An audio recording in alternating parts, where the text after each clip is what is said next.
And we're live. I'll go ahead and call to order the regular meeting of the City Council for March 17th, 2025. First order of business is invocation and pledge of allegiance, and that'll be led by Councilmember Gardner. Let's pray. Our Heavenly Father, thank you so much, Lord, for the beautiful weather that you blessed us with. And we're thankful that Maumelle was spared from the storms this weekend, God, but we know many of our friends and neighbors are hurting in other parts of our state and country. And we're especially mindful of all of those who are going through a lot of difficulty right now recovering from the storm. And we just pray that you will be with those that are the elected officials in those areas, that you will help them to be able to serve their people of their cities that have been damaged. And we just ask for as many resources as can be gathered, God, to help those cities recover, Father. And we're so thankful for the strong communities that we have, and including Maumelle, that whenever tragedies like this happen, that we can come together and help our fellow neighbor, God. Lord, thank you so much for the day that you've given us to come together and serve this city, God. We just ask for wisdom and all the things that we discussed tonight. And we're thankful that we get to enjoy this community in which we live. And we just ask for your protection on each of us and all of those that serve this city daily, to keep it a safe and great place to live, Father. In your Son's name we pray. Amen. Amen. I pledge allegiance to the flag of the United States of America and to the republic for which it stands, one nation, under God, indivisible, with liberty and justice for all. First time here.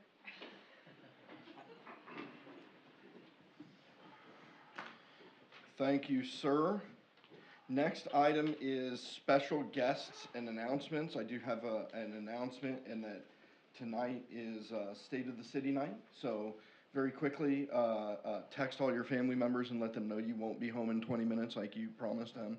But just a heads up for the new council members in particular, the State of the City is not just it's not just where I get up and blow a lot of hot air. Well, I mean, sometimes it is, but the state law requires that the mayor present to the city council a report on the state of the city within the first 90 days of each calendar year. So we normally hold it at the last meeting before the 90 days, or in March. So I guess I'll begin with that right now.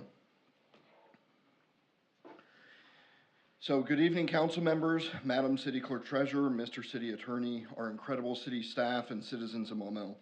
It is an honor to sit before you tonight and deliver my 7th State of the City address. 7 years. That's 7 years of progress, challenges, learning opportunities, growth, but most importantly, people. Because I think if one thing defines Maumelle, it is the people who make this city and this community what it is. This year is especially meaningful. Maumelle continues to grow strategically, and we have accomplished so much together. And once again, as we have for 16 years, we were named Arkansas's Volunteer Community of the Year by Engage Arkansas. But what made this year special is that while in the past there have been multiple winners who achieved certain criteria, the award now categorizes those awards, and there's a single overall winner that represents the best city of the state. And I'm proud to announce that that city was Maumelle. And this award is more than just a pretty plaque. It's a reflection of who we are as a community. It's the neighbors who step up when someone is in need, the business owners who give back, the churches and civic organizations that seek out opportunities to serve, and the volunteers who dedicate their time to making Maumelle better every single day. Tonight, I articulate why the state of the city is strong, and we can reflect on what we've achieved in 2024. And if the past is any indication of the future of Maumelle is bright. In 2024, the mayor's office coordinated Maumelle's readiness initiative for the April 8th total solar eclipse, ensuring that the city's residents and visitors were safe and had an opportunity to celebrate the once-in-a-lifetime experience together at the beautiful Lake Willesteen. I remember playfully teasing former Mayor Mike Watson about how it took me only 5 years to bring a total solar eclipse to Maumelle, but he hadn't brought any in his entire 12 years as mayor. But on a more serious note, that moment of totality when the moon completely cut off the sun's light is something that I'll never forget. While the turnout of visitors here in Maumelle was less than experts advised that we should expect to see. The event highlighted our city's preparedness, the dedication of our first responders, and the community's willingness to partner with and help staff and attend new events at Lake Willisteen.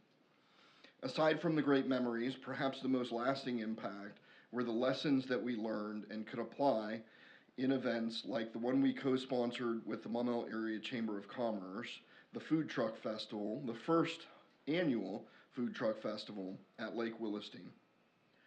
Our office also coordinated the building of pickleball courts, a project that was initiated during COVID-19 with COVID-19 funds in response to community interest and, quite frankly, demand. We kicked it off with the much anticipated grand opening with enthusiastic players jumping on the courts virtually the moment the ribbon was cut. Strategically located behind the Jess Odom Community Center, the improvements beautified an underutilized piece of city property, and players of all skill levels frequent the courts regularly. In line with the beautification efforts that I've been pushing, we enhanced holiday lighting throughout the city and organized multiple events throughout December, attracting thousands of residents and visitors alike. A highlight for my boys was the Whimsical Trail at Lake Willisteen, which featured illuminated animal figures, including a swan in memory of Romeo. We also coordinated the Community Lights Contest, a very merry Maumelle house decorating competition, with more participants than ever. Personally, driving around town with the judging panel to see our citizens' efforts to bring Christmas joy to others always puts me in the holiday spirit. The mayor's office also advanced plans for Gateway Park. At the recent groundbreaking, we commenced the physical portion of the project, beginning the demolishing of the old building that housed the former courts, police, and fire stations. The new park at the corner of Millwood and Maumelle Boulevard will offer space for food trucks, a farmer's market, other small events, with green areas and a small stage for community events. It also serves as the trailhead for the future Greenway as it heads down the soon-to-be improved Club Manor corridor. Speaking of trails, we started implementing recommendations from our master bike and pedestrian plan called the Active Transportation Plan. Engineering began on the Woodland Drive Trail extension, including intersection improvements at Woodland and Odom North. Improvements were made recently to trails at Lake Willisteen, though there are still more that need some TLC and updating. Custom Maumelle bike racks were ordered and are en route. Planning began on and funding was dedicated for various safety improvements for pedestrians and bicyclists along Arnold Palmer. For several years now, I've mentioned during the State of the City the need for a rate study to examine the sanitation department's rates. The old rates were set way back in 2006, and the city struggled to provide the same level of service with 18 years of inflation. As expected, the study recommended a rate increase, and the City Council adopted a rate increase of $7.63 per month that went into effect on January 1st, 2025. Our team made significant strides in community engagement. On Facebook, our reach grew by more than 140%, with interactions and visits seeing an impressive increases of more than 50%. Notably, the A Very Merry Maumelle holiday photo album garnered 31,000 views, and Maumelle's first food truck festival video had nearly 23,000 views. The city received recognition at the Arkansas Municipal League's Winter Conference with two Trendsetter Awards, including one for education and workforce development and an honorable mention in the tourism development category. Traditional media also played a key role, with Maumelle being featured in 20 stories across local TV outlets. City Attorney's Office. The purpose of the City Attorney's Office is clear: to protect the city's interests, support its goals, and safeguard the rights of its citizens. In 2024, City Attorney Andrew Thornton demonstrated his commitment to the city. He was on call 24/7, ready to assist the Maumelle Police Department and other city personnel with legal questions and challenges. The city attorney prosecutes all misdemeanor and traffic and ordinance violations in Maumelle District Court. He provided sound legal advice to the Monmouth City Council, the Planning Commission, the Civil Service Commission, and city employees. He plays an integral role in preparing most of the ordinances and resolutions considered by the City Council in 2024. Beyond that, the city attorney remained actively involved in the city's daily operations, providing legal counsel on various issues, from code enforcement and planning to contracts, personnel, and policy matters. His efforts ensure that the city operates smoothly and complies with the law. City Clerk Treasurer's Office. City Clerk Treasurer Tina Timmons made significant advances in 2024, including upgrading computers, migrating to Microsoft 365, enhancing cybersecurity with multi-factor authentication, and infrastructure improvements citywide. Server consolidation has reduced cost and improved efficiency, while upgraded firewalls and backup solutions have strengthened data security. Beyond technology, the office expanded custodial responsibilities to include City Hall landscaping and ensure cost-effective supply procurement. It processed 178 business licenses and implemented a new fee under Ordinance 1108, benefiting the police and fire departments. Record retention and organization continues to be a primary focus of the city clerk's office.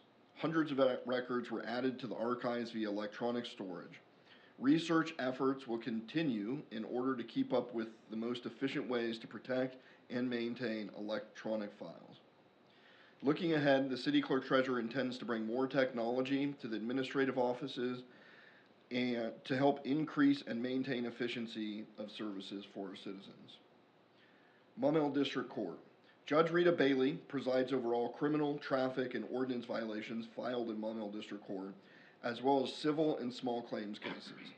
Last year, 1,739 cases were filed in Maumelle District Court by the city's police officers, code enforcement officers, and animal control officers, as well as 6 cases that were filed by the Arkansas State Police.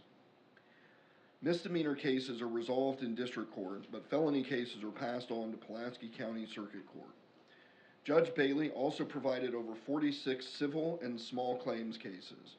The district court clerk's office provides support to members of the public and attorneys by aiding in the filing of documents with the court, facilitating access to court records, and offering assistance to defendants during court proceedings every Tuesday afternoon.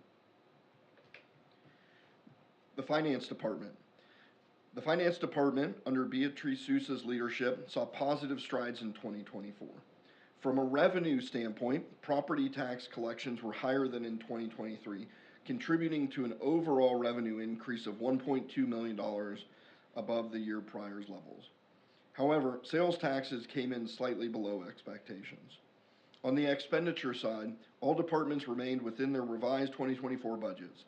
Key areas of increased spending included the police and fire departments, driven primarily by salary and benefit adjustments. At the end of the year, the total general fund balance stood at $7.5 million, with $345,000 earmarked for purchase orders, resulting in a net fund balance of approximately $7.2 million.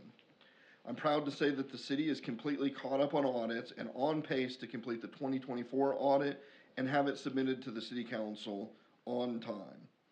But last year, both the 2022 and 2023 annual comprehensive financial reports were issued and presented to the City Council and other necessary authorities. The Maumelle Fire Department. Under the leadership of Chief Bo Buford, the Maumelle Fire Department responded to 2,250 incidents in 2024, marking the second highest total in the department's history and a 29% increase over the past 5 years. Emergency medical services accounted for 62% of those calls, and the department responded to 57 fires, 18 of which were building fires. Last year, the City Council approved 3 new firefighter positions, and by the end of the year, all but one of those positions had been filled. The department bid farewell to 2 retirees and welcomed 3 new paramedics. The department and other city agencies prepared for and responded to the April 8th solar eclipse. While the event did not require overwhelming services, I'm proud of the way the fire department used this as an opportunity to prepare for potential emergencies by activating their Emergency Operations Center, enhancing and updating emergency procedures, and conducting emergency drills. In 2024, the fire department increased its capabilities to respond effectively to medical emergencies. In addition to adding 3 new paramedics, as I mentioned before, it purchased its first electronic extrication tool, which has already been used successfully in vehicle extractions. Additionally, a new cardiac monitor was added to the fleet, providing faster and more robust services for heart-related medical emergencies. Additionally, the department acquired 25 sets of personal protective equipment through capital funds and a Firehouse Subs grant. And FEMA grant will provide funding for new radios. The final major project of 2024 was upgrading the fire station alerting system and dispatch, which is now integrated with the consolidated public safety answering point at the North Little Rock Maumelle Dispatch Center. After 3 years of planning, the system went live on January 2nd, 2025. This massive undertaking involved the mayor's office, city attorney, human resources, the fire department, and the police department. Speaking of the police department, the Maumelle Police Department, led by Chief Corey Pickard, has built a strong relationship with our community. When fully staffed, the department consists of 43 officers and 4 civilians. The department is organized into 4 divisions: the Support Division, Community Relations Division, Investigative Division, and the Patrol Division. The Support Division includes building, grounds, and fleet maintenance and accreditations. While communications was part of this division previously, it was eliminated January 2nd, 2025 due to the consolidation with North Little Rock. The Community Relations Division includes the Public Information Officer, the School Resource Officer Program, Training, and Internal Affairs, while the Investigation Division focuses on general crimes, special investigations. And the Patrol Division consists of 4 patrol squads, including 1 canine officer. In 2024, the department welcomed 3 new officers and remained committed to professional development. Officers participated in training programs, including specialized courses in law enforcement supervision and school resource officer leadership. This ongoing education enhances the department's ability to effectively serve and protect the community. Collectively, the Maumelle Police Department logged more than 4,000 hours of training throughout the year, reinforcing its dedication to excellence in public service. In 2024, we saw some pretty big decreases in crime, which makes Maumelle an even safer city to live in than we already were. Officers responded to 13,820 calls for service, which was down 13% from the year prior. Aggravated assaults decreased 20% to 20, and robberies decreased 66% with only 1 incident reported. Property crimes decreased 26% with 187 reported incidents, and vehicle thefts were down by 1 to 13. Overall larceny cases dropped 33% to 145. These reductions continue to keep Maumelle well below the state crime levels. The department issued 1,559 citations and 5,641 written warnings, and reported a total of 7 vehicle pursuits. They investigated 348 traffic collisions, which was an increase from 310 in 2023. The most frequent accident sites were the intersections of Highway 365 and Frontier Drive near Waffle House, Club Manor Parkway and Highway 100, Odom South and Highway 100, and Audubon Drive or Montpelier and Highway 100. The reoccurring theme for these locations is that they occur on Maumelle Boulevard. Community policing remains one of the department's primary philosophies. In 2024, officers participated in local blood drives, continued partnerships to assist citizens in need. They worked with Walmart on the Shop with a Cop program for holiday gifts and supported Arkansas's Special Olympics. The Human Resources Department. Under the leadership of Director Doreen Mattis, the HR department made significant strides to enhance efficiency and user experience for city employees by fine-tuning select modules of our HR software.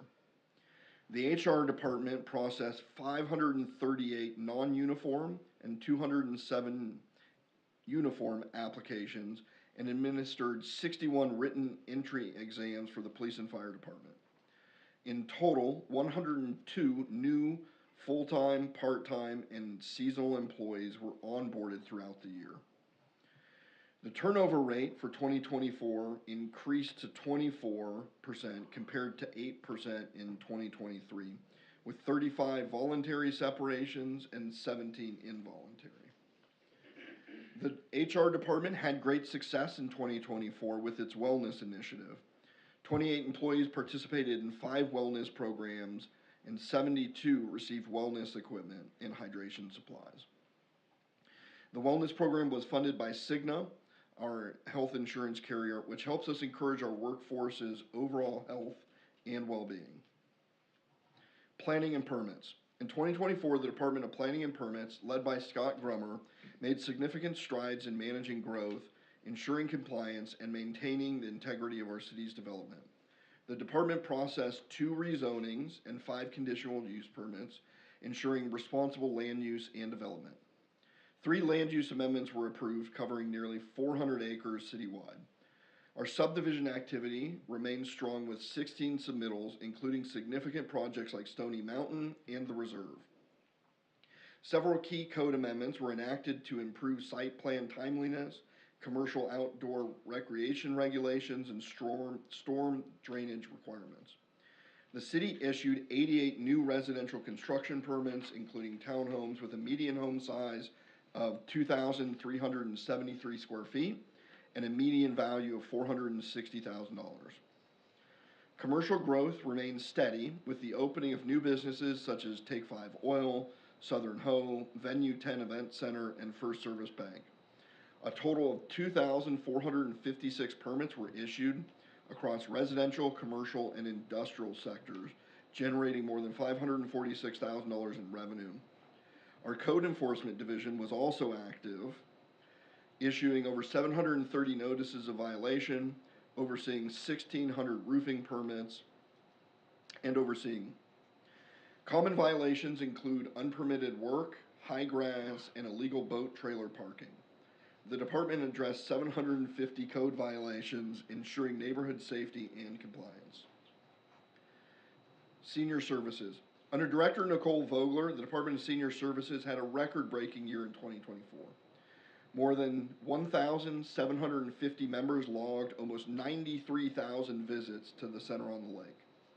Free transportation to medical appointments and grocery stores reached almost 8,350 trips, and volunteers contributed an impressive 19,150 hours. Average daily attendance at the center increased to 376 member visits, 34 transportation trips, and 78 volunteer hours each workday. The center's staff and volunteers work together to offer a range of events, meals, transportation services, and recreational opportunities for Maumell's senior population. I want to give a heartfelt thank you to our volunteers because, quite frankly, we couldn't provide the level of services for our seniors that we do without your help.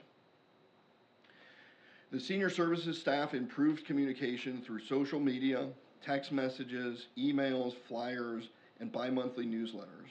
They also implemented cloud-based software that sent reminders for transportation, events, volunteer schedules, and weather-related updates to their members. In 2024, the Center formed partnerships that expanded opportunities for its members. Samaritan's Feet provided 300 seniors with orthopedic shoes, gift bags, and boxed lunches. Local partners also sponsored the inaugural Senior Prom and events such as fresh smoothie bars, ice cream socials, bingo nights, a talent show, and a members award show. Thanks to these partnerships, the center saw nearly 20,000 more visits than a year prior. Based on member feedback, fitness equipment was relocated and a wall was removed to create a space for larger group activities such as watercolor and fitness classes. These changes have better aligned the center with the members' needs and preferences. The Parks and Recreation Department, led by Philip Rayburn, had its busiest year on record. At the Jess Odom Community Center, memberships and daily fee utilization increased by 6% compared to 2023. Rentals of the center's indoor facilities increased by 20%, and use of the aquatic center increased significantly, with more people purchasing memberships and paying for daily visits. The department was 95% staffed throughout the year. The biggest news for 2024 in parks was June's opening of the much-anticipated pickleball courts adjacent to the center. The Parks Department also assumed rental responsibility for the Park on the River in October 24. Staff cleaned, painted, and installed air conditioning there, installed ceiling fans, an ice machine, and new door locks to prepare for citizen use. They also hosted the grand opening celebration of the all-inclusive playground, which allows children of all abilities to play together.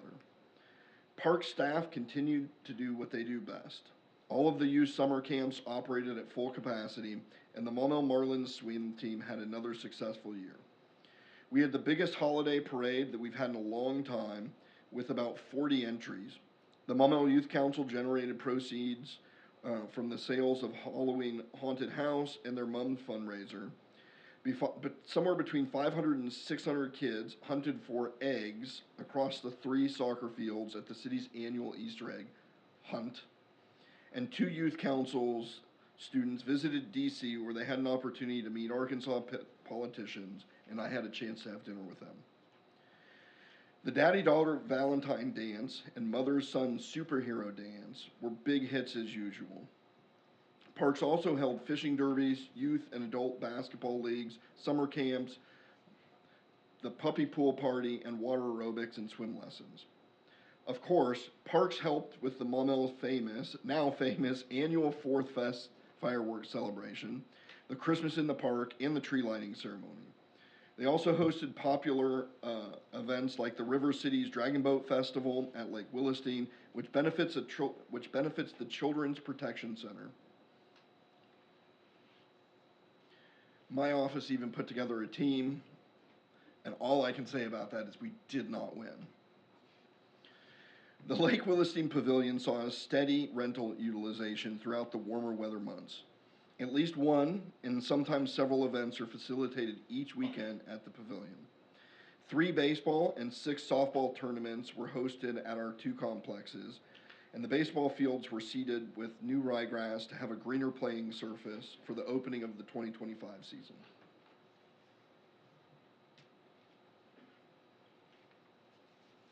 Public Works. In 2024, the Sanitation Division expanded its fleet with a new automated sanitation truck and a knuckle boom truck to improve curbside service. The city collected more than 635 tons of single-stream recycling, maintaining an exceptionally low contamination rate compared to neighboring communities. The team also processed and sold 21 tons of cardboard, 4 tons of plastics, 1 ton of steel cans, and 15 tons of mixed paper. Curbside waste collection totaled nearly 6,300 tons, while yard waste efforts diverted 6,800 cubic yards to composting facilities. Residents can keep the recycling program strong by keeping food-contaminated packaging, bricks, plastic bags, and rocks out of their recycling bins. The Street Division, operating with a 5-member crew, maintained hundreds of miles of road and 31 miles of pathways. In 2024, the city invested $75,000 in path overlays and $800,000 in street improvements to address drainage and roadway needs throughout the city. The Fleet Maintenance Division ensured all city vehicles, heavy equipment, and public safety vehicles remained in top condition. They also managed fuel storage and distribution for city operations. The building maintenance team completed multiple projects in 2024, including installing new energy-efficient lighting at City Hall, roof repairs at the fire stations, and significant HVAC upgrades to improve air quality in city buildings. Their work spans from plumbing and electrical and roof to general repairs and emergency snow removal when needed. The grounds maintenance team was responsible for major landscaping projects, including planting over 200 trees and shrubs in city parks along pathways. They also improved storm drainage in several flood-prone areas, ensuring better water management during heavy rains. Maumelle Animal Services. Maumelle Animal Services had an incredible year, taking in 935 animals and achieving an outstanding 96% save rate, which is a testament to the dedication of its staff and community partners. Their team responded to more than 850 incidents. Most of those were for animals at large, which decreased by more than 8% over 2023. There were 32% fewer bite cases in 24, with only 17 cases reported. Over 600 animal licenses were issued, and more than 400 animals were spayed and neutered at the shelter. Throughout the year, Maumelle Animal Services prioritized bringing adoption opportunities directly to the community. They were out and about almost every Saturday, hosting events at local businesses and community spaces. From their monthly adoption events at Pet Sense to special events at Vortex Arcade, Rowdy Rough House, Pooch Point Grooming, and the State Fairgrounds, Animal Services ensured our animals had the best chance to find loving homes. They also teamed up with Walmart and Purina, participated in the annual puppy pool party, and even became the first shelter in Arkansas to partner with Raising Cane's for an adoption and fundraising event. Beyond adoptions, Maumelle Animal Services made a meaningful impact through outreach and community engagement. Each month, they took dogs to Audubon Point Apartment and local retirement homes so that residents can enjoy the companionship of an animal. They partnered with Hendrix College's volunteer program, giving students hand-on experience in animal care, from kennel cleaning to assisting the public. In addition, they welcomed church groups, business organizations, and after-school programs to volunteer at the shelter, strengthening their connection with the community. At the end of 2024, the City Council promoted the Animal Services Division of Public Works to its own department, and I promoted Chris Davis from Animal Services Supervisor to Director of Animal Services. In conclusion, the state of the city is strong. I'm proud of everything that we've accomplished and are accomplishing. Together, I think we've made significant progress in achieving the city's goals, supporting our community, and expanding services. But the journey is far from over. Our commitment to Maumelle's future remains steadfast. But with each passing year, we continue to build a better future for our city. This year, in 2025, it is especially significant as we celebrate the 40th anniversary of Maumelle's incorporation. Over the past 4 decades, Maumelle has transferred from a very small community to a thriving small city. Thanks to the dedication and vision of our residents, leaders, and city employees. As we reflect on our past, we look forward to the opportunities ahead of us, continuing to honor our rich history while embracing the promise of an even brighter future. Thank you for your continued support, and together we will make 2025 an even greater success. Yay. The end.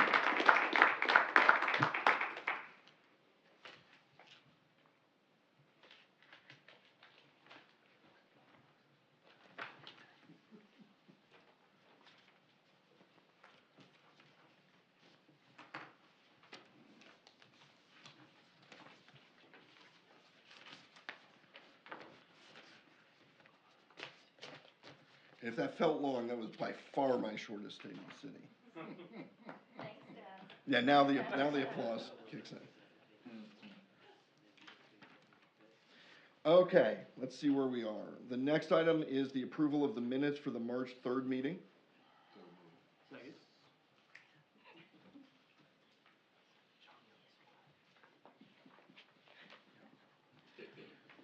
I've got a motion and a second to adopt the minutes from the March 3rd meeting. Is there any discussion on that motion?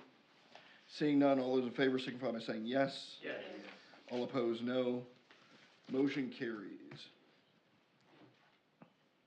I don't have any public comment cards, so next up is the financial statement review. Ms. Sousa, come on down.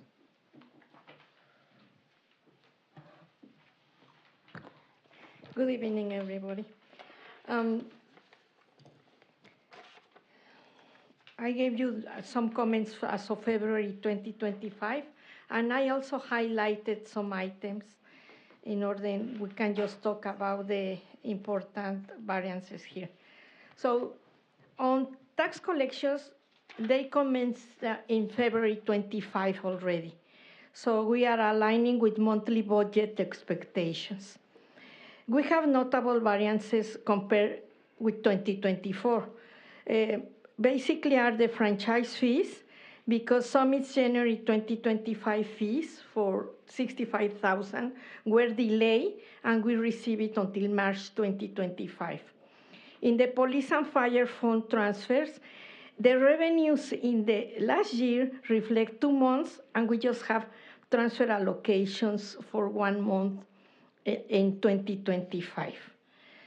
If you go to expenditures, the 2025 revised budget incorporates already the 2024 open purchases that we were carried from 2024.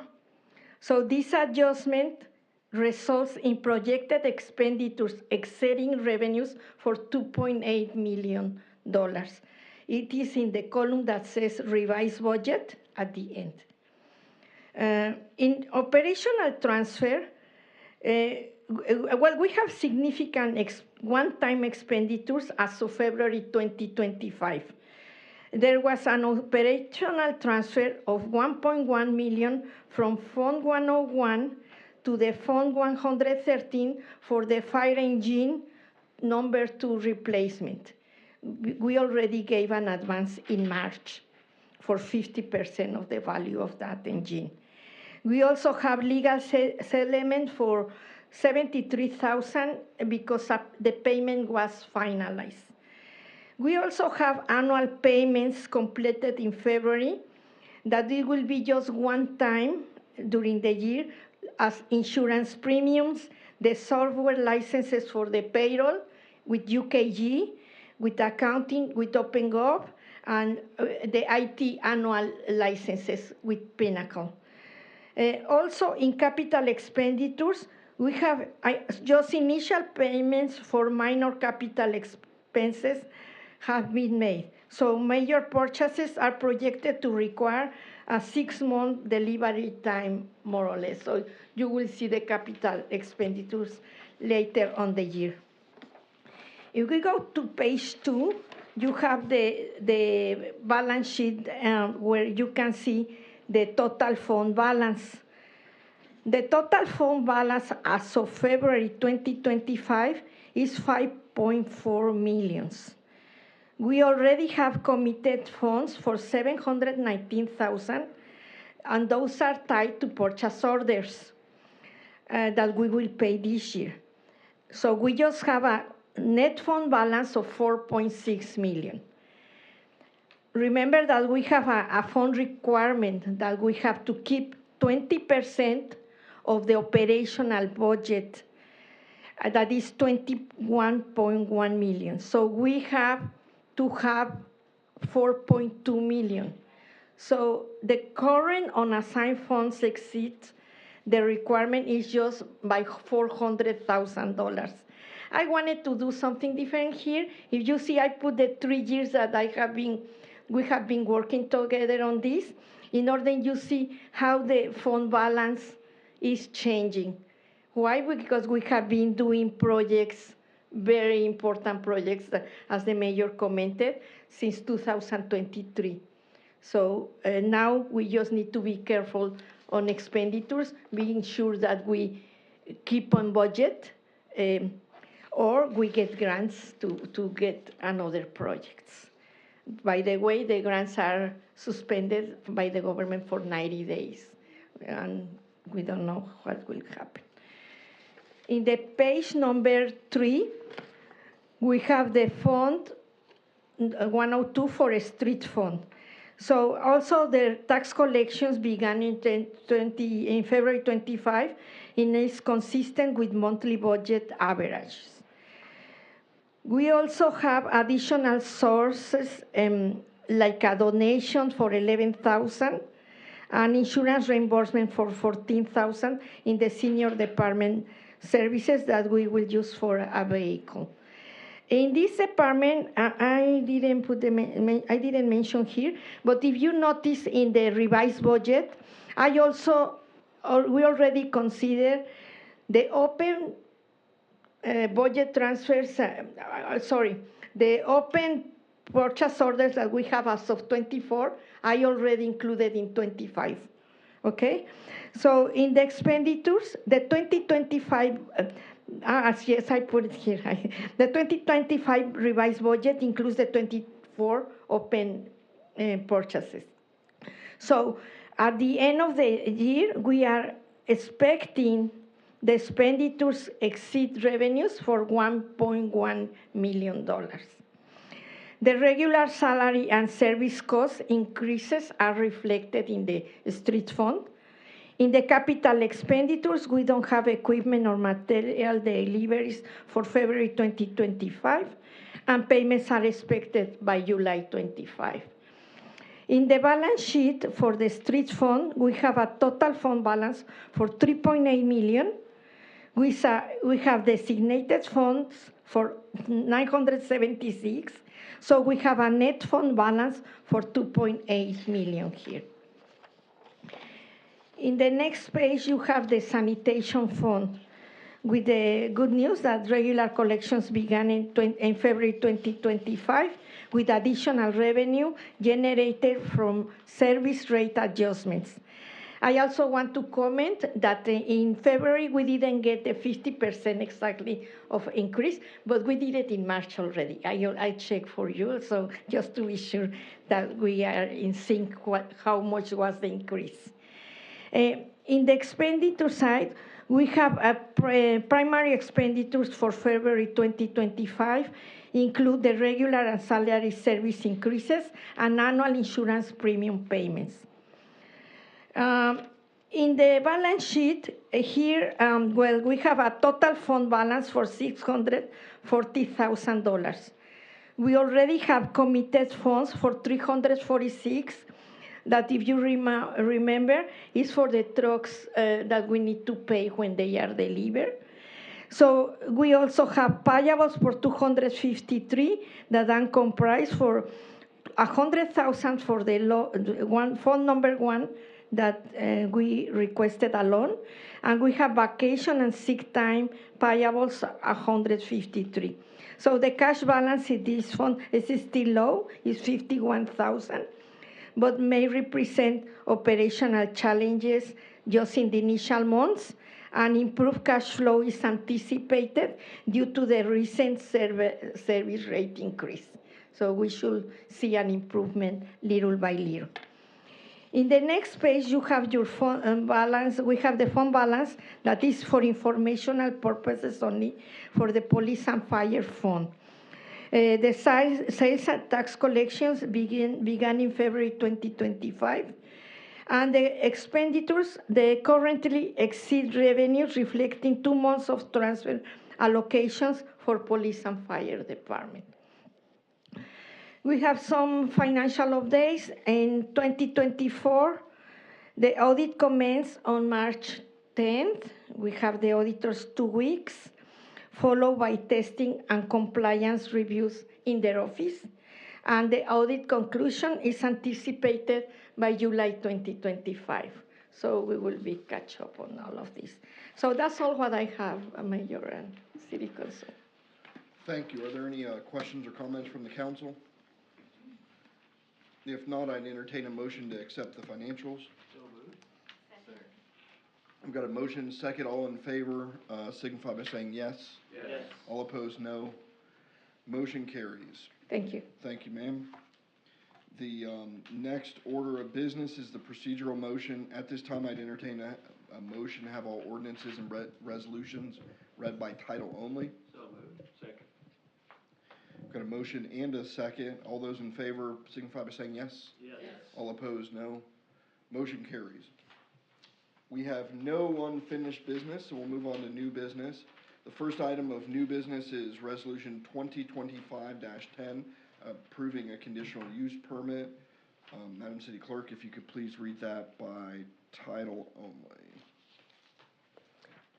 A resolution of the City Council of the City of Maumelle, County of Pulaski, State of Arkansas, a resolution to be entitled Resolution Number 2025-10, a resolution to approve a conditional use permit for the Stony Mountain subdivision and for other purposes.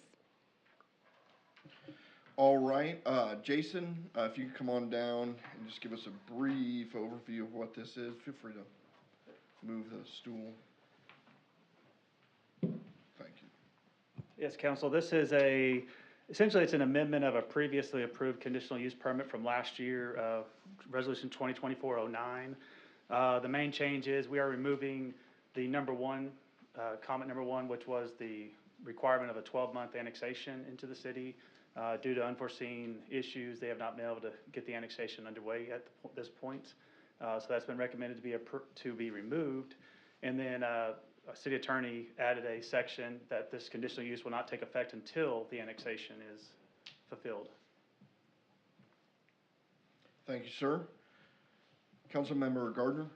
Thank you, Mr. Lyon. Other than what you just mentioned, this is basically the exact same development that we approved a year ago, right?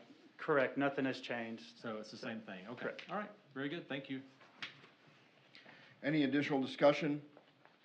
I'd entertain a motion to adopt. So moved. Second. I've got a motion and a second. Any discussion on that motion? Seeing none, all those in favor signify by saying yes. Yes. All opposed, no. Motion carries.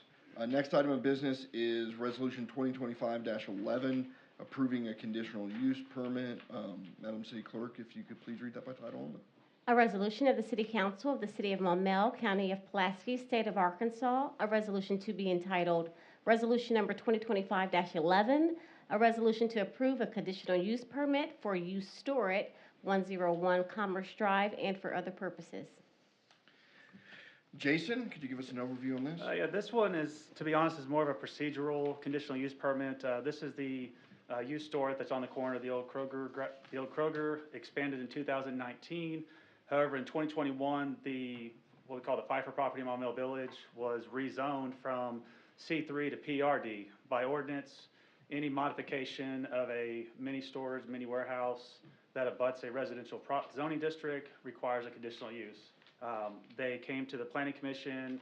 Unfortunately, staff missed it back in January, so they came back in February for the conditional use permit.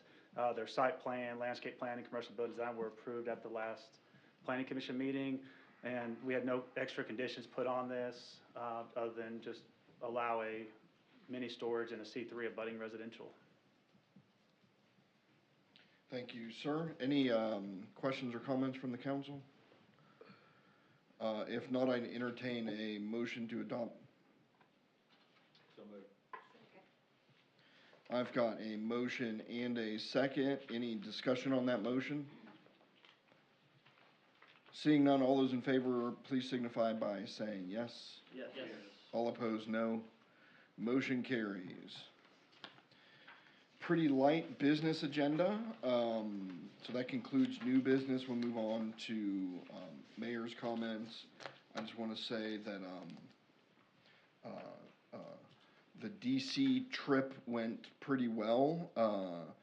I think the highlight for me was the vice president speaking and the tension in the room and the people shouting out from different sides. I kept waiting for Secret Service to just rappel out of the ceilings and arrest everyone in the building. I wasn't sure what was going to happen, but it was interesting. That's all I have for mayor's comments. City council member comments? Councilmember Gardner? Something y'all may have seen in the news this last week, since we're talking about rate increases for our own sanitation, and then I know you're familiar with Central Arkansas Water, and I think their plan is to double rates in 5 years' time, I believe. The city of Bentonville increased their rates by 100%, and they're doing it all in one bill. Their next bill that their residents receive. So this isn't just a localized concern. I know residents have lots of concerns about increasing utilities, and other cities all over the state and the country are dealing with this, aging water systems and everything. So I just thought I'd throw that out there. We're not alone. Thank you, sir. Councilmember Shin? Last week I went to the RDOT Town Hall at Cedar Heights Baptist Church over the improvements that they're going to make on 365. And they did hint at some things they're going to do to our interchange, that it will be presented at a different meeting. But I had 4 people come to me and start a discussion about wanting to know if there's any possibility of us annexing the other end of Short Marche and getting that gate open before the highway construction starts. Because it's going to create problems on 365 and they could come through and come over to 100. Yes, well, if we annex it, it won't be. That's the Two thing. issues. One would be, I don't know their timeline, so I couldn't tell you before or after. Second of all is there's not really been any discussion on annexing that area in any official manner. There are 3 ways to annex before, really. One doesn't count. If a city completely circles an unannexed area, they can just pass an ordinance and annex it. It's called an island annexation. The next is if 100% of the property owners want to come in, they just apply to the city council, and the city council can approve that by and large. Then there's what I call the 50% plus 1 method, which is 50% plus 1 of the property owners and property want to come in. The city council can make that decision. It also goes before the county judge. And then the alternative is a election annexation, where we just throw something on a ballot. I certainly don't have 100% of people coming to ask about coming in. We haven't really started any discussions about any sort of election, which would have to occur. I believe those now have to occur at a primary or general election. So you'd be looking at something along those lines. The highway department's schedule is about 2 years out. 2 years out. So 5 years out. No. One of the elements of the economic analysis study that we have underway is looking at, on a very small level, looking at some of the economic impacts about annexing outside the city, and how that affects the city's budget. To answer your question, there's nothing planned. If annexation, which I think, I assume I'm in favor of it. Obviously, the finances matter. If we annex land voluntarily or whatnot, regardless of the method, but we just go into a big hole with the budget, my position might change on that. But I think we're seeing a lot of development occur just outside of the city. For those that don't know, I believe extraterritorial jurisdiction is going away. That is our ability to even do subdivision design in the extraterritorial jurisdiction. As a reminder, an extraterritorial jurisdiction was an area within 1 mile of the city's border that the city had the ability to do various zoning and planning functions under state law. The city of Maumelle and a lot of cities around us do subdivision control, so we're looking at things like road alignments and the like. We don't zone those areas and say you can't have commercial or you can't have. That went away real quick. It was voted down, and then we go to DC, and I come back, and it got recalled and voted on and passed really quick. So that is going away. Those won't exist. So our ability to make sure that there are some levels of plans and things are being built in some sort of fashion is at risk if they're not in the city. And quite frankly, there's some bills hanging out at the legislature right now that for all intents and purposes, ban zoning in Arkansas. So, keep an eye on those bills. You guys should be getting emails from legislators. I spoke to a state senator over the weekend who said in their long time on the Senate, this was the single worst bill that they've seen, which effectively eliminates zoning across the state.